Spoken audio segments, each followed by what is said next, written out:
Yeah, I didn't know that Philip Rivers still lives in San Diego and does the commute every day from San Diego to LA and then finishes the practices and drives back to San Diego. Well, he's got that giant SUV home theater situation. Yeah, they gutted an Escalade and there's 40-inch televisions on the inside, so he just chills in the chauffeurs. It's like a studio in there, I think. Yeah, basically.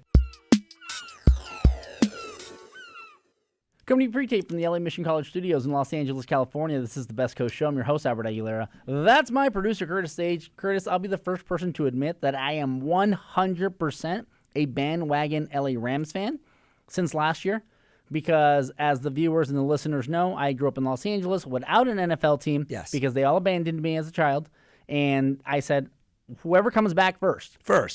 Whatever team. If it's an expansion team, if it's whatever, that's who I'm going to root for. Yes. And the Rams came back first, so I'm going to root for them. But I was always really hoping for an expansion team. Yeah. But now, I'm getting dividends in my fandomship because they sucked last year, and this year we're in first place. They didn't suck last year. Their coach sucked. It's Thus very making clear. them It's suck. very clear. Thus making them suck. It's very clear. If anyone ever says, by that logic, that this show sucks, I'm going to say, well, Curtis is the producer. Curtis sucks, blah, blah, blah. Yeah, that's what I'm going to tell people. Well, the Rams, okay, so we're going to have a Rams episode. So welcome to the show today. This is our 87th episode. We're getting close to 100. We're getting close to 100. We're getting old. And you were talking about mariachis for our 100. 100 episode, I told you, we need live band. I need a live studio audience. I need a techno crane. I'm going to work on that. Techno crane? Yeah. Okay. We need really cool crane shots, and we could have Dave riding the crane like that a would dinosaur. Be cool. Well, we have our doorway dolly. We could put the crane on the doorway dolly. So not only does it boom up and down, but it comes back and forth. And Dave will ride it. We can put tracks down. I'm telling you, Okay. It'll be over the top podcast. So we're only on episode 87, so we're not doing any of that. But we are having a Rams episode. Guys, the Rams are sitting atop the NFC West at 8-3, second in the NFC. We can say that now. Although the Vikings... That's the first round bye. That's the first round bye, baby. We have the, is it the largest differential in football at plus 123, or are we up there? No. We're number two. We're second, behind Philly. Speaking of Philly, we're going to have a showdown with Philly in a couple weeks. We play the Cardinals this weekend, so this might be the first time that we sweep the Cardinals in a season in a while. I think it's been a while. We got to talk about Jared Goff because, man, this kid has really turned it around. He's become one of the top quarterbacks. Has he turned it around, or has the coach been turned around? Well, I think as a result, of the great coaching, we now have a quarterback who had the skills. So we're going to talk about Jared Goff, and we're also going to talk about our defense and a little bit about Todd Gurley. So let's get started. I like Todd Gurley. Guys, welcome to a Rams episode of the Best Coast Show. We are 8-3, first place in the NFC West. We got the Cardinals this week. In Arizona. In Arizona. Our social media coordinator, Dave, keeps telling us that we are now going to go, 8-8 now, Dave? And we're going to miss the playoffs? 8-8. He says we're going to go 8-8. We got the Cardinals, the Seahawks, the Phillies, the Eagles. Phillies. Who else we got? We got the Niners to end this. We got the Niners. We're not going to lose the Niners. And we got one more game. I'm missing a game. We got 5 left. Who's that other Doesn't game? matter. We're going to beat that team, too. Okay. All right. So you're saying we're running the table the rest of the... What we have avoided, but for sure, fans, is 7-9 bullshit. We have avoided 7-9 bullshit mathematically. Yes. So we're okay. As Curtis was saying, things have changed because of a coaching change, and that's been fantastic because Jeff Fisher was not a very good coach. And I want to talk about that for a second because you look at what Todd Gurley is doing, you look at what Goff is doing, you look at what Carson Wentz is doing, and you look at what Keenum is doing, right? Yeah. So the year before going into the draft was, who's going to go number 1? Is it Goff? Is it Wentz? Is it Goff? Is it Wentz? And last year, Wentz did very well, and he's doing very well today. No one, you're a liar because even Philly fans were like, 10-1, you sure? No, you're a liar if you thought 10-1. But Carson Wentz last year was like, well, the Rams should have taken him. Now, I think Carson Wentz would have shit the bed last year had he played under Jeff Fisher. The same way Goff did, the same way Case Keenum did. Now, fast forward to the 2017 season, Wentz is still performing well. Goff has completely turned it around. And you look at Case Keenum over in Minnesota, tearing it up. Yeah. And Case Keenum is in a situation where he was under the Rams umbrella for 2 different stints. And he looked decent at times. And he, in the history of the NCAA, is the most prolific passing quarterback ever. So we know he can pass the ball. Right, and that doesn't necessarily always translate into the NFL, but it's a system thing where Wentz did well because of the coaching. Yes. Keenum is now doing well because of the coaching. Goff is now doing well because of the coaching. Yeah. So can we say that about Tom Brady? He's doing well because of the coaching? You know what? Because clearly he doesn't have the same Listen, I love physical- Tom Brady. Tom Brady's awesome, but I think it's more Hoodie than it is Brady. Yeah. They both got the same work ethic. Work ethic. It's Oh, work work ethic. Work ethic. ethic. Okay. Yeah, Because Wentz, Goff, maybe not Keenum, but Wentz and Goff are both bigger players than Brady. They're taller. They've got better arms than Brady. They're younger. And here's Brady, possibly an MVP again. 40. How old is he now? 40 something? 60. 60. Oh, 40. Okay, he's 40. Hey, look, and because you traded Garoppolo, Garoppolo, we traded Iafolo. No, we have Iafolo on the Kings. Because you traded Garoppolo. These names, it sounds Greek. What? Jimmy G. There you go. Jimmy G. Since he traded him, now I assume that Tom Brady's going to play for another 10 years. Yeah. Didn't he say he could play till he's 45? It's pretty amazing. Yeah. Anyway, That's crazy. So listen, Jared Goff so the coaching obviously has a big part, but you still have to make plays. No, you do, but stat-wise, just comparing it, all of last year, he doesn't have what he has now. Well, he was also a rookie. Right, but he was also a rookie. So was Wentz. Yeah, true. In all of last year, was Dak Prescott. his stats combined last year are not what they are now through 11 games. He has just under 3,000 yards, 18 touchdowns, 5 interceptions. His passer rating is like 97, 98.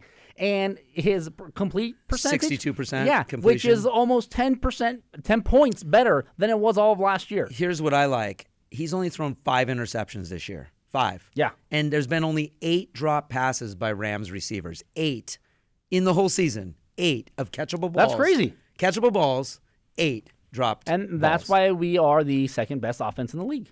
Yeah, because the receivers, are stepping up. Even with a receiver going down last week, we had Watkins and Kupp. I mean, Cooper Kupp, this kid, he had a not a bad week against the Vikings, but dropped a ball on the goal line. People were pissed. I mean, he didn't drop it. He had it stripped. He was going in for a touchdown. He didn't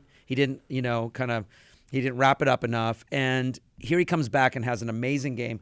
They had 12 catches for 198 yards, those two, Watkins and Kupp.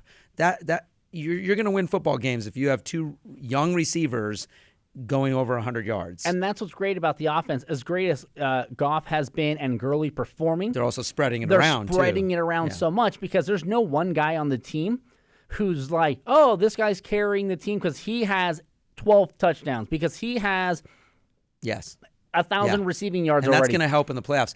8 different players caught the ball against the Saints. So, I mean, when you're spreading the ball around. And the Saints are a first-place team. Saints were good, apparently. Now, the knock on the Rams, and this has been Dave's knock on the Rams, is they haven't played a first-place team yet. They hadn't yet played, although Seattle could be considered a top team. They're only one game back of us. Yeah. We played Seattle and lost. We played Minnesota as a first-place team, lost. Our 3 losses come to only NFC teams. I mean, we haven't played and won against correct, and then against a top team. Yeah. New Orleans comes into Los Angeles and we roll them.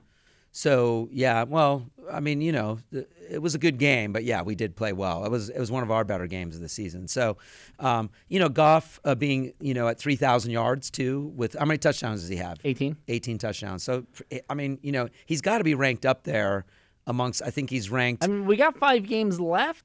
And I would not be surprised if he's 30 touchdowns. 30 touchdowns over 4,000 yards. Could he do? 30 might be pushing it to have 12 more for. Okay, he could do that. I do know that for some reason he plays better on the road. He's ranked 3rd in the NFL in passer rating on the road. The Rams in general do. We have 1 loss on the road. It was to Minnesota, first place team. But we were undefeated on the road up to that point. So I'm wondering why the Coliseum. That's a tough. That he struggles a little bit more there. That's some. Maybe it's just. I'm going to go with the Todd Gurley theory of how the attendance is down, the stadium looks empty, so he gets a little depressed, and the guys get a little depressed at home. But it's like, hey, dude, like it's 105,000 people that can fit in that place, 92,000 for a regular event, and they can expand it. And you guys are doing. Now that you're winning again, like 65. No, they're averaging now. I believe it was 74,000. Okay. Well, whatever we said last week, it was 75,000, and it's like you're top 4, top 5 in the league. Yeah. Granted, the disparage between number 1 and number 2, because the Cowboys draw like 96,000. Yeah. But is the new stadium going to have what's the seating capacity in the new stadium in Inglewood? Is it going to be 65 or 70? I'd imagine it'd be more than that. I couldn't tell you, because all I keep hearing is how no normal person that's not a millionaire is going to be able to afford seats. Yeah, no. I'm not can't a millionaire, already so afford. I'm just kind of like, eh. People can't already afford to go to the NFL, so NFL games, really. I mean, you can't put you got to decide whether you can put your kids through school or go to an NFL game. I mean, it's $1,000 to go if you're a family of 4. It's literally $1,000. 100,000 for the new. You see, social media coordinator. 100,000 seats in the new stadium. Oh, he's still researching. He's efforting efforting it. Even though I have an iPad right here, he's efforting it on his phone. I know. I like it. Social media coordinator. 70? Does 70s, that include 70s? Expandable to 100,000. Oh, okay. Expandable. Okay, expandable. How do you expandable a stadium? Well, like the Coliseum, you can expand it to like 105 if you remove the USC jerseys that are the retired jerseys that cover certain spots. Yeah. Well, I mean, they don't want empty seats if they know for a fact they're not going to get 100. But in a playoff game, but 30,000 seats, that's a lot of expanding. And I'm sure that a lot of those numbers go into the boxes. Like, oh, you can fit another 100 people into this box. You can put 50 people into that box. 69 executive Well, we're suites. going to have one of those. We should have one. We have a Best Coast suite? executive suite. That would be awesome. So let's talk a little Todd Gurley. He is, he's becoming Todd Gurley again. And partly, of course, is because I think Jared Goff, defenses can't just concentrate on Gurley. It's a whole team effort, which is what is so awesome about this Rams team. Like you said, 8 different receivers. Receivers caught a ball. Yes. Against the Saints last week. And although Todd Gurley is a running back, well, and Tavon Austin is getting handoffs. He's also both of them are getting hands off, but Gurley specifically, he's got 3 receiving touchdowns, which puts him second in the league behind McCaffrey and Amara. Yeah. And it's kind of like, okay, this guy is dual threat, multi-purpose. He can block, and the fact that the O-line is healthy and doing better gives both of them more time. It makes him more patient, allows him to hit the gaps. Yeah. And once he gets into the secondary, this dude's gone. Yeah. He has 11 touchdowns rushing, and he has over 1,300 yards. Only 4 players in Rams history have done that through 11 games. So he's on track. Is Eric Dickerson one of them? Yes. Really? I'm not a fan of Eric Dickerson. Elroy Hirsch, Eric Dickerson, and Marshall Faulk. That's good company. That is very good company. We got some Hall of Fame situation going there. So Gurley is on track to having, one of the top seasons for a Rams running back. Obviously, he's not going to be breaking any single season rushing records this year like we predicted last year, which did not even come true. Not even close. But this year he's having, he's going to get to 1,600 yards for sure in 5 games. So that's an amazing season. He's averaging 81 rushing yards a game, but he's averaging 112 all-purpose yards a game. I think is more important. Yeah, because, again, you got 8 different receivers that are catching the ball, and unlike last year where we were short pass, run the ball, short pass, punt, you had 9-10 guys in the box defensively against us. Now defenses are completely spread out. Yeah. So it allows for more of everything. And again, it's a total team effort. There's not one guy that we're like, oh crap, if Joe Schmo goes down, who are we going to throw the ball to? Exactly. Who's going to run? Exactly. There's so many weapons on this offense now. It's awesome because it spreads the ball around so much. It just keeps defenses on their toes. And it's showing because we're the second best offense in the league. Now let's talk a little bit about the defense. We only have one player in the top 25 in any defensive stat. But here we are in first place with a defense that's considered really good. We've got players that are superstar play. We got a few superstar players. Well, and that kind of bothers me, right? So, like, Barron is the only person defensively on the team that is in the top 25 statistical category because he has 3 interceptions, but so do like 50 other defensive players. Yeah. So it's kind of like, okay, I guess you can count that as him being technically top 25. Yeah. But you have someone like Aaron Donald who in the offseason was like, I'm holding out, lockout. Yeah. I need more money. And it's like, okay, great. I expect you to be top 25 defensive player, top 20, top 15, top 10, top 5 at your position. But they don't even run at him. But they don't run at him, so that's not entirely his fault. Yeah. But what he doesn't have as many sacks. He does pressure the quarterback quite a bit. Exactly. He pressures the quarterback, and what he does do is that he moves the ball opposite of him. Yeah. So as he's coming in through the right side or the left side, the ball then automatically goes the other way. Yeah, basically no teams are going. Statistically, his stats are not as good as they were last year, but it's not because he's not playing well. Yes. What's your so Arizona this weekend? It's in Arizona, which is a tough place to play, but it's on turf, and the Rams have played well on turf And on the road. And Arizona is I think last in league in rushing, so that is help. Our defense is going to get that's going to help out our defense right there when they don't have any rushing whatsoever. Our defense dropped out of the top 5.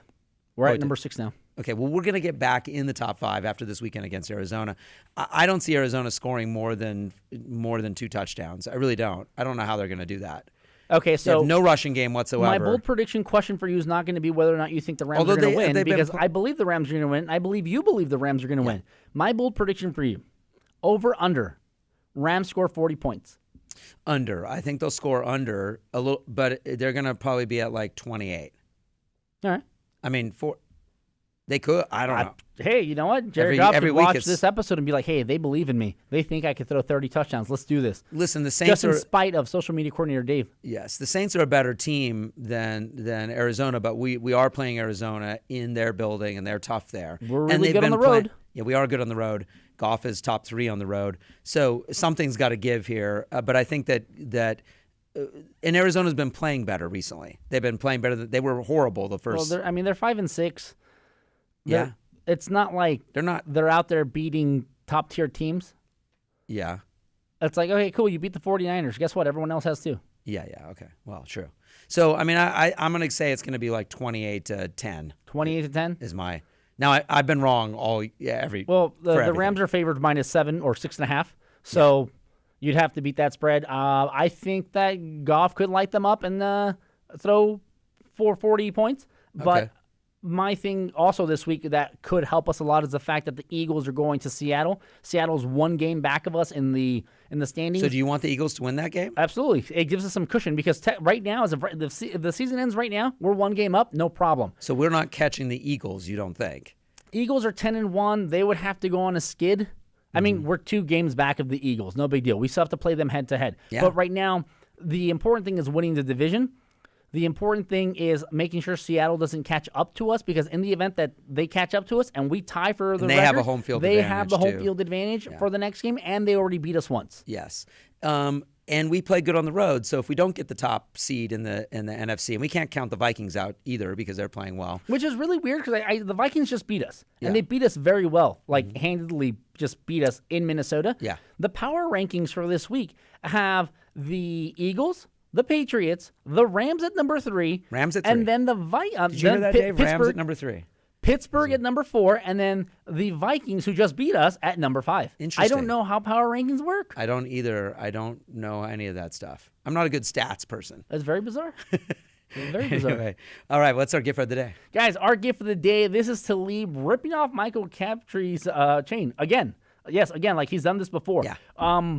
Why he rips jewelry off of players, I don't know. Why NFL players and athletes in general wear jewelry? Yeah, why? I don't understand. I don't get it. I really don't get it. I don't get either side of it. Because it's not part of the uniform, and at the same, Maybe that's why he's ripping it believe off. me, I'm not that. You know what? That it could be his protest to people's protest. Shouldn't be having this as part of the uniform. It needs to come off. And in every league, Was there some hair pulling too, though? I thought I saw some hair pulling. I don't know. I know helmets came off and there's a lot punches of were thrown. grappling. And then at one point, Marshawn Lynch was like holding Talib and walking him out of the players area before security took back Lynch, because they're kind of like, "Well, what are you guys are going to fight?" He's like, "No, we're friends. Like, I'm just calming him down and taking him out." It's funny how Lynch is the peacemaker.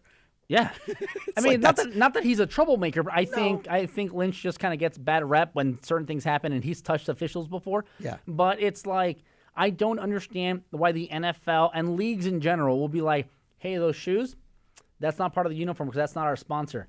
Hey, that eye black that you're wearing, you can't wear that. Hey, that bracelet that you're wearing that says like hope or says, fuck cancer or whatever. But they can wear. But you can wear jewelry.